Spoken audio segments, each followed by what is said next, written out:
nggak bisa. Oke, materi kita kemarin sudah belajar apa ya, Al-Quran dan pemeliharaannya, terus Al-Quran dan ilmu pengetahuan modern, Makkiyah Madaniyah, Nasikh Mansukh, terus apa lagi? Ya itu ya. Sekarang kita saatnya akan mengulang lagi, mengingat-ingat materi tentang apa ini? Materi apa? Dibaca Mbak Farah. Kita akan bahas pertama tentang apa? Mbak Farah. Pengertian asbabul al-nuzul. Kalau kita baca ya teks Arab yang diindonesiakan, kita harus jeli ya. Kalau misalnya pengertian asbab an-nuzul. Memang kalau dalam karya ilmiah, kalau misalnya kata-kata Arab itu kata bakunya adalah pakai al. Kalau zaman dulu ya berubah-ubah sih, akan tetapi yang sekarang adalah pakai al. Jadi setiap kali ada apa namanya an-nuzul gitu, dulu kan pakai n ya, an-nuzul, tapi sekarang pakai al gitu. Jadi bacanya Mbak Farah pengertian asbab an-nuzul ya. Ini saya ambil satu pendapat tentang pengertian asbab an-nuzul ya, dari pendapatnya Mannaul Qattan.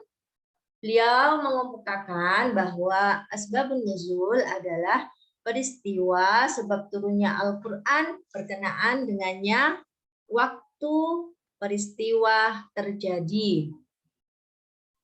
Baik berupa kejadian, ya, bisa berupa kejadian atau peristiwa, bisa berupa pertanyaan yang diajukan kepada Nabi, ya. Jadi menurut beliau adalah manazalal Quran bisya'nihi waqta wuqu'ihi kahaditsatin aw su'alin. Jadi sebab turunnya Al-Quran itu terkait dengan peristiwa yang terjadi pada zaman Nabi, ya. Bisa juga dengan pertanyaan yang diajukan kepada Nabi tentang penyelesaian sebuah kejadian sesuatu, ya. Untuk mengetahui konteks turunnya ayat, tujuannya ya untuk mengetahui konteks turunnya ayat, juga untuk mengetahui hukum dari sebuah peristiwa tertentu, begitu ya. Sebenarnya ayat-ayat Al-Quran itu ada yang diturunkan dengan asbabun nuzul, ada yang tidak. Jadi adik-adik perlu ketahui ya, bahwa tidak semua ayat-ayat Al-Quran itu ada asbabun nuzulnya, ya. Ini Al-Wahidi ini adalah di antara ulama yang menekuni bidang ilmu asbabun nuzul. Jadi kalau adik-adik ditanya siapa tokoh di antara tokoh yang peduli atau perhatian kepada ilmu asbabun nuzul, adalah salah satunya adalah Al-Wahidi. Beliau yang mengarang pertama kali kitab asbabun nuzul, kemudian diteruskan dengan ulama-ulama yang lain yang mengembangkan itu lebih lanjut, ya. Kemudian bagaimana menurut beliau, bagaimana cara mengetahui asbabun nuzul? Gimana Mas Ghafurur Safiul Umami, benar namanya ya? Halo? Halo? Oke. Sudah pernah membaca tentang ini, Mas? Tentang pendapatnya Al-Wahidi ini. Bagaimana sih cara kita untuk tahu? Sudah, tapi agak lupa. Beliau itu mengemukakan gini, la yahilul qawlu fi asbabin nuzulil kitab illa biriwayah wasima'i mimman syahadu. Jadi kita bisa tahu sebab dari nuzul turunnya Al-Quran itu adalah berdasarkan periwayatan, ya, bukan logika, ya, tapi jalur periwayatan, ya. Ini apa saja? Yaitu riwayat yang disandarkan kepada Nabi Muhammad. Terus apalagi? Riwayat dari sahabat yang menyaksikan, ya. Wasima'i mimman syahadu, dari riwayat sahabat yang menyaksikan peristiwa turunnya ayat. Ini cara kita untuk mengetahui dari mana sih sumber asbabun nuzulnya ini, yaitu dari riwayat-riwayat yang sahih ya. Kemudian ada apa saja sih jenis-jenis riwayat asbabun nuzul? Yang pertama adalah ta'addudul asbab wan nazil wahid. Maksudnya apa? Coba dibaca Mbak Jumaiyah.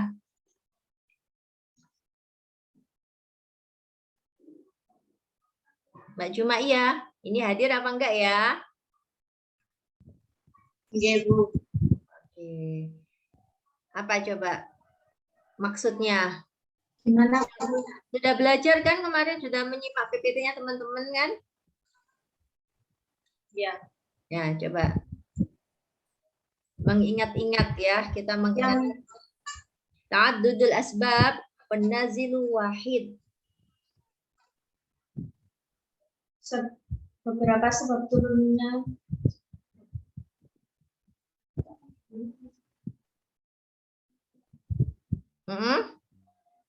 Beberapa sebab turunnya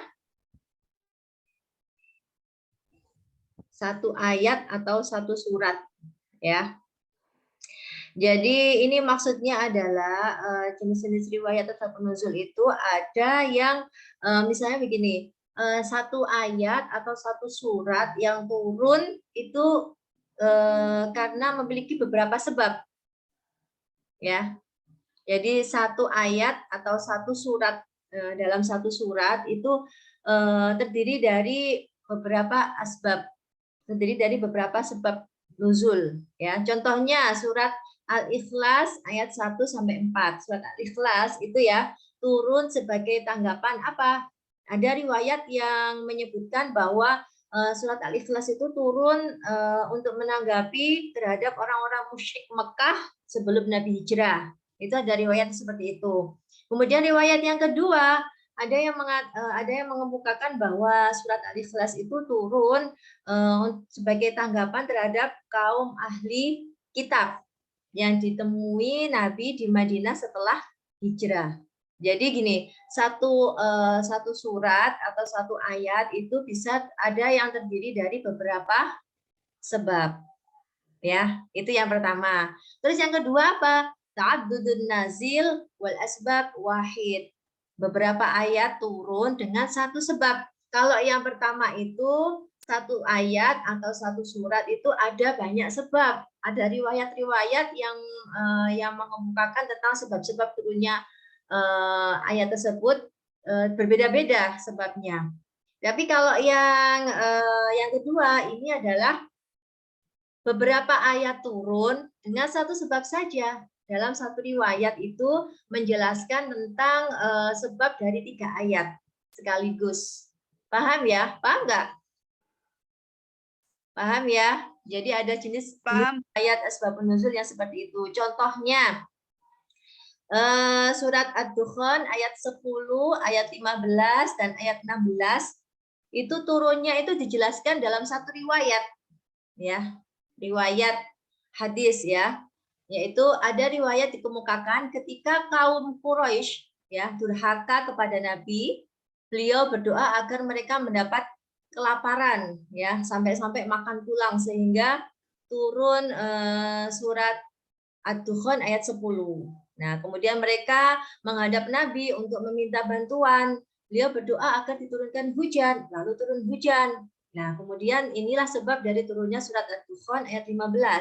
Namun setelah mereka kembali kepada kesesatan ya, karena kemewahan yang mereka miliki lagi, maka turun lagi surat Ad-Dukhan ayat 16. Nah, ini kaitannya dengan siksaan yang turun di waktu perang Badar. Nah, riwayat ini yang menjelaskan sekaligus surat Ad-Dukhan yaitu 3 ayat tersebut ya. Paham ya? Nah, untuk pendapat ulama tentang kedudukan sebab nuzul ini ada 2 pendapat ya. Ada yang tidak menganggap penting asbab nuzul, ada yang menganggap penting asbab nuzul. Mereka punya pegangan sendiri-sendiri, punya kaidah sendiri-sendiri. Seperti mayoritas ulama itu tidak memberikan kedudukan khusus pada asbabun nuzul, itu mayoritas ya.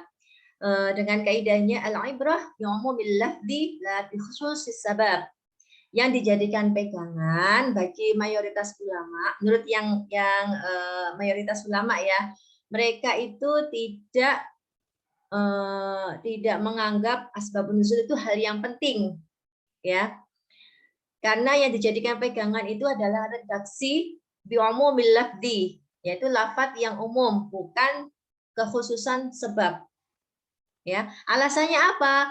Karena lafaz yang umum atau umumil lafzi itu adalah kalimat yang baru, ya, tidak terkait dengan peristiwa sebelumnya atau peristiwa asbabun nuzul. Itu logika berpikirnya yang mayoritas, ya. Kemudian yang minoritas itu adalah menganggap asbabun nuzul itu penting, yaitu dengan pegangan apa? Al-ibrah bi khususis sabab la bi umumil lafzi. Ya, yang dijadikan pegangan adalah kekhususan sabab, ya, asbabun nuzul, bukan lafaz yang umum. Nah, ini dicontohkan ya dalam surat Al-Baqarah ya ayat 115. Kita tahu ya, walillahil masyriqu wal maghrib. Nah, itu fa aina ma tuwallu fatamma wajhallah. Fatamma wajhullah. Nah, di situ kan kita itu diperintahkan untuk menghadap kiblat ya ketika sholat. Ketika kita dengan ayat tersebut, maka kalau kita mengartikan secara redaksi lafaz yang umum, tentu kita boleh menghadap kemanapun ya, tidak menghadap kiblat ya. Sehingga orang-orang minoritas ulama yang menganggap bahwa asbabun nuzul itu penting adalah karena mereka meyakini bahwa asbabun nuzul itu terkait dengan kondisi dari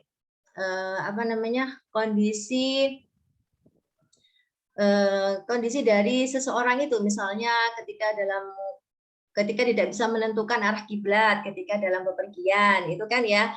Nah, itu maka boleh tidak menghadap kiblat ya, karena memang tidak bisa menentukan arah. Jadi asbabun nuzul itu penting karena ada riwayat yang mengemukakan bahwa kita ketika berada dalam kendaraan kita boleh tidak menghadap kiblat ya, sesuai dengan ayat tersebut dimaknai berdasarkan asbabun nuzul itu. Akan tetapi kalau yang mayoritas itu ya berdasarkan seandainya berdasarkan lafaz yang ada di ayat, maka itu akan bertentangan dengan dalil ijma para ulama, ya kan gitu ya. Jadi alasan mereka itu ya sama-sama benar sih ya, yang pro dan kontra, yang tentang menganggap penting atau tidak penting dari asbabun nuzul itu adalah sama-sama benar, sama-sama kuat dengan dasar mereka sendiri-sendiri. Jadi tidak ada yang salah dan juga tidak ada yang benar, mereka hanya berbeda pendapat saja. Nah, kita sebagai akademisi, kita harus tahu kenapa sih kok ada ulama yang seperti itu, yang pro dan kontra. Kita berada di tengah-tengah, kita mengambil jalan yang terbaik dan sebagai ibrah buat kita, yaitu pengalaman saja ya. Gitu. Sudah paham? Gimana, Mbak Berlia? Oke. Selanjutnya ya, ini kita ingat-ingat lagi tentang ungkapan asbabun nuzul ya. Ini ada dua, yang syar'i atau jelas dan muhtamal atau belum pasti ya. Kemungkinan saja. Kalau adik-adik biasanya menjumpai tafsir-tafsir Al-Qur'an, itu biasanya ada penjelasan sebabun nuzuli hadhil ayah hada, berarti ini sudah pasti asbabun nuzul ya. Sebab turun ayat ini adalah ini, artinya hadatsa hadza fanazalat al-ayah, su'ila Rasulullah yang kada fanazalat al-ayah. Nah, ini berarti ungkapan-ungkapan asbab nuzul yang syarih atau jelas. Sedangkan yang belum pasti, apakah benar ini riwayatnya asbab nuzul atau benar atau tidak, nah itu masih diragukan, masih kemungkinan. Nah, itu biasanya ditandai dengan ini, nazalat hadhil ayah fi kada. Ahsibu, saya kira, berarti masih perkiraan. Oh, ini ayatnya turun berkaitan dengan ini, berarti masih perkiraan, belum pasti, ya. Terus ini ada juga masih nazalat hadhil ayah illa fi kada. Ini juga masih belum pasti atau kemungkinan kejelasannya belum pasti. Jadi ini sekedar pengetahuan adik-adik ya tentang ada redaksi-redaksi dari asbabun nuzul yang bermakna sorry atau jelas memang riwayatnya, kemudian ada yang belum pasti gitu ya. Kemudian kita akan memahami tentang ilmu munasabah. Coba dibaca Mbak Marseli. Apa sih munasabah itu secara etimologi?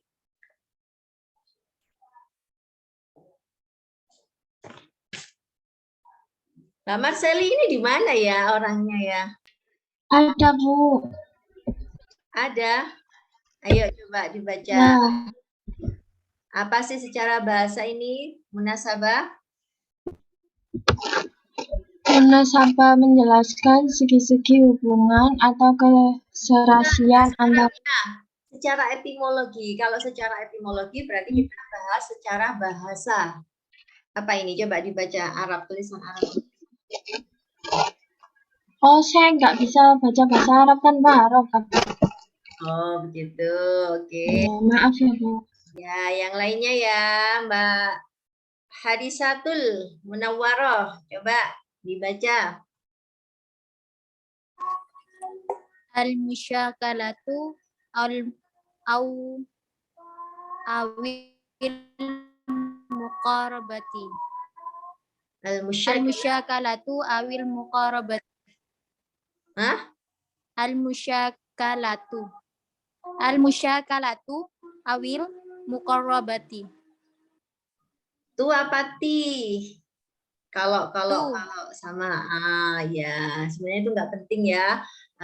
Maksudnya untuk kita yang awal-awal untuk mengucapkan itu memang salah tidak apa-apa, akan tetapi jangan apa ya berkecil hati ya. Kita tetap selalu belajar ya meskipun yang kita nggak bisa baca Arab itu apa kita tetap ada kesempatan untuk belajar ya. Jadi kalau ini al-musyakalah kalau sekedar kita ngomong bahasa Arab itu mungkin harokat yang terakhir itu tidak perlu dibaca ya biasanya. Kalau kecuali kalau kita memang ingin belajar i'rab berarti harus apa namanya dibaca akhirnya al-musyakalatu awil muqarabatu ya. Kalau kita sekedar baca gitu al-musyakalah awil muqarabah begitu ya. Dimatikan belakangnya. Ini kita akan belajar tentang munasabah. Nah, kalau tadi yang pertama ilmu asbabun nuzul, sekarang kita belajar ilmu munasabah. Munasabah itu apa artinya? Secara bahasa al-musyakalah awil muqarabah yaitu kalau musyakalah itu artinya persamaan ya, kesamaan. Al-muqarabah itu kedekatan ya maknanya. Sedangkan secara istilah itu adalah bisa dimaknai dengan menjelaskan segi-segi hubungan atau keserasian antara beberapa ayat atau beberapa surat dalam Al-Quran. Ada yang tahu siapa tokoh ulama yang pertama kali perhatian pada ilmu munasabah? Kalau tadi ilmu asbabun nuzul adalah siapa tadi? Al-Wahidi. Kalau ilmu munasabah siapa? Mbak Indah? Siapa Mbak Indah? Indah Syahdiantari. Imeli, tahu nggak Imeli? Hah? Yang ditulis itu, Bu. Iya, itu sudah jelas itu. Siapa? Coba dibaca. Syekh Abu Bakar An-Naisaburi. Iya, Syekh Abu Bakar An-Naisaburi. Pada waktu dulu itu orang itu enggak pada zaman beliau ya itu belum apa ya belum ada yang kepikiran seperti pemikirannya Abu Bakar An-Naisaburi ketika beliau itu dalam sebuah majelis beliau ada yang membacakan ayat-ayat Al-Quran beliau di situ berpikir malahan kenapa ya kok ayat ini diletakkan di sini? Apa ada kaitannya dengan ayat ini dengan ayat selanjutnya? Beliau berpikir seperti itu sehingga kemudian beliau menaruh perhatian pada ilmu munasabah dan sampai sekarang ada yang mengembangkan terus ya. Kemudian ini macam-macam munasabah. Ini dilihat dari segi materinya. Apa saja? Coba dibaca. Mas Agis, biar nggak tertutup terus kameranya. Ayo dilihatkan Mas Agis. Ini Ya, Bu. nomor 1 apa? Macam-macam munasabah. Yang pertama surat dengan surat sebelumnya, contohnya Al-Fatihah. Apa Yang itu? kedua, Enggak. Enggak usah contohnya. Contohnya saya jelaskan. oh ya Bu. Yang pertama surat Kita dengan main surat sebelumnya. Munasabah surat dengan surat sebelumnya. Ayo. Oh, munasabah surat dengan surat sebelumnya. Yang kedua, nama surat dengan isi atau tujuan surat. Yang ketiga, fawatihu suwar dengan isi surat. Yang keempat, kalimat dengan kalimat lain dalam satu ayat. Yang kelima, ayat pertama dan terakhir dalam satu surat. Yang keenam, satu ayat dengan ayat lain dalam satu surat. Dan yang terakhir, penutup surat dengan awal surat setelahnya. Ya. Jadi yang pertama adalah munasabah, ya, munasabah surat dengan surat sebelumnya. Jadi begini, maksudnya adalah satu surat menjelaskan surat sebelumnya. Contohnya adalah Quran surat Al-Fatihah ayat 6.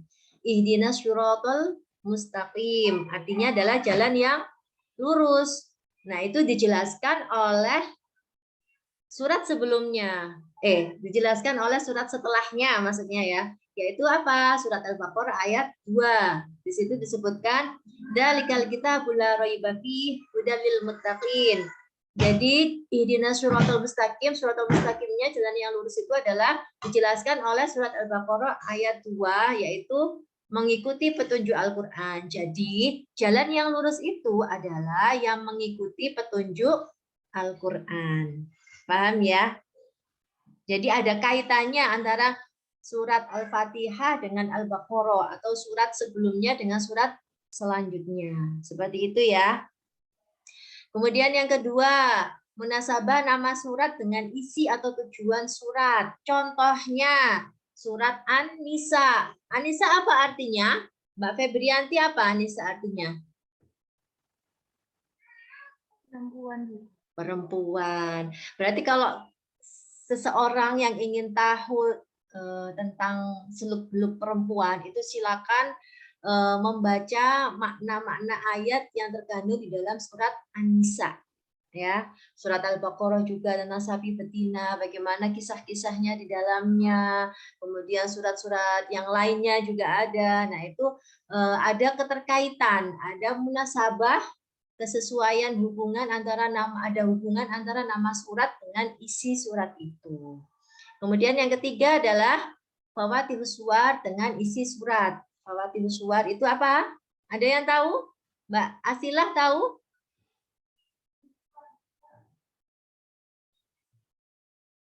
Ibu tahu.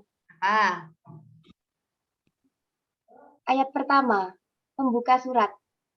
Terus masa itu saja? Kan pembuka surat ada banyak. Yang gimana? Ayat pertama yang terdiri dari beberapa huruf. Ya, contohnya ya alif, lam, mim, gitu ya. Jadi Fawaatihus Suwar itu ada kaitannya dengan isi surat. Jadi kalau adik-adik belajar misalnya surat Al-Baqarah ya, diawali dengan alif, lam, mim ya. Alif, lam, mim. Nah, itu bisa dikaitkan itu dengan isi surat. Bagaimana sih ayat-ayat yang diawali surat yang diawali dengan Fawaatihus Suwar itu apakah ada kaitannya dengan isi surat? Nah, ya. Jadi ada penelitian ya disebutkan di situ bahwa huruf alif ya di dalam Al-Baqarah itu ada jumlahnya 4.502 ya. Sudah ada yang meneliti tentang ini ya. Yang huruf lam di dalam satu surat Al-Baqarah itu jumlahnya ada 3.202. Sedangkan huruf mim itu jumlahnya 2.195. Totalnya alif lam mim itu adalah 9.899 dan kesemuanya itu bisa dibagi 19. Jadi ada penelitian yang semua ayat-ayat surat itu dibagi 19 itu selalu hasilnya apa ya? Nggak ada yang koma-koma gitu ya. Hasilnya itu pas. Jadi 98 99 dibagi 19 itu adalah 521. Semua surat Al-Qur'an yang jumlahnya 114 itu dibagi 19 juga ada hasilnya juga. Jadi istilahnya ini juga menunjukkan kemukjizatan dari Al-Qur'an. Jadi kalau misalnya adik-adik mau meneliti silakan apakah ada hubungannya alif lam mim dengan isi surat yang ada di dalamnya, apalagi terkait dengan jumlah-jumlah alif lam mim yang ada di dalam surat Al-Baqarah. Nah, itu tugas yang khusus untuk itu ya, IAT ya, bagi IAT. Kalau adik-adik TP mau meneliti ya tidak apa-apa ya. Kemudian yang keempat, kalimat apa munasabah kalimat dengan kalimat lain dalam satu ayat. Ini contohnya adalah surat Al-Fatihah ayat 1. Kita tahu ya surat Al-Fatihah itu alhamdulillahirabbil alamin. Nah, itu ada kata alhamdulillah Allah ya. Di situ ada lafaz Allah yang kemudian ada kaitannya dengan kata selanjutnya yaitu rabbil alamin, yaitu terkait dengan sifat Allah. Jadi kalimat dalam satu ayat itu kalimat dengan kalimat yang lain itu saling berhubungan, paham ya? Jadi alhamdulillahi Allah itu terkait dengan rabbil alamin sebagai penjelas sifat-sifat Allah yaitu Tuhan semesta alam, berarti Tuhan pencipta alam. Seperti itu ya. Dalam satu ayat pun kalimat satu dengan kalimat yang lainnya itu ada hubungannya. Sampai segitunya ya, detail sekali. Kemudian yang selanjutnya adalah munasabah ayat pertama dan terakhir dalam satu surat. Ya. Misalnya dari surat Al-Mu'minun ayat 1 di contohnya, dan surat Al-Mu'minun ayat 117 yaitu ayat terakhir. Kita tahu bahwa surat Al-Mu'minun yang ayat pertama itu qad aflahal mu'minun. Itu artinya sungguh beruntung orang-orang yang beriman. Sedangkan yang terakhir, ayat terakhir, Al-Mu'minun ayat 117, innahu la yuflihul kafirun. Sesungguhnya orang-orang kafir tidak beruntung. Jadi yang pertama itu menjelaskan bahwa yang beruntung adalah orang-orang yang beriman, dan yang ayat terakhir orang yang tidak beruntung adalah orang-orang kafir. Nah, itu terkait kan bahwa lebih baik kita jadi orang yang beriman daripada orang yang kafir ya, sehingga kita mendapat keberuntungan nanti di akhirat. Seperti itu ya. Jadi ini sangat detail sekali ya munasabah itu. Kemudian yang keenam adalah munasabah satu ayat dengan ayat yang lain dalam satu surat. Contohnya ya, ini surat Al-Baqarah. Ini Quran surat 2 ya, yang nomor 2 adalah Al-Baqarah, kemudian ayat 2 dan ayat 3. Ini sama-sama di dalamnya ada lafaz muttaqin ya. Nah, itu ada kaitannya muttaqin, lafaz muttaqin dalam surat Al-Baqarah ayat 2 dan juga lafaz muttaqin pada ayat ketiga. Nah, itu juga diteliti munasabahnya. Kemudian yang terakhir, penutup surat dengan awal surat setelahnya. Misalnya ya, akhir dari surat Al-Waqiah dengan awal dari surat Al-Hadid. Setelah surat Al-Waqiah, ini kan setelahnya Al-Hadid ya. Jadi akhir surat Al-Waqiah, ayat Al-Waqiah itu ada hubungannya, ada munasabahnya dengan surat Al-Hadid ayat 1. Kalau misalnya diteliti itu ada hubungannya, ya. Ada munasabahnya. Nah, begitu. Sudah paham? Mas Mahfud sudah paham? Halo? Mas Mahfud? Zakia, Mbak Zakia, paham Mbak Zakia? Mana suaranya? Paham, Bu. Paham. Kalau paham nanti bisa jawab loh ya. Oke ya. Oke, kita lanjut pada materi selanjutnya, qiraat Al-Qur'an. Ini gampang sekali ya. Tinggal menghafalkan nama-nama saja sudah bisa ya.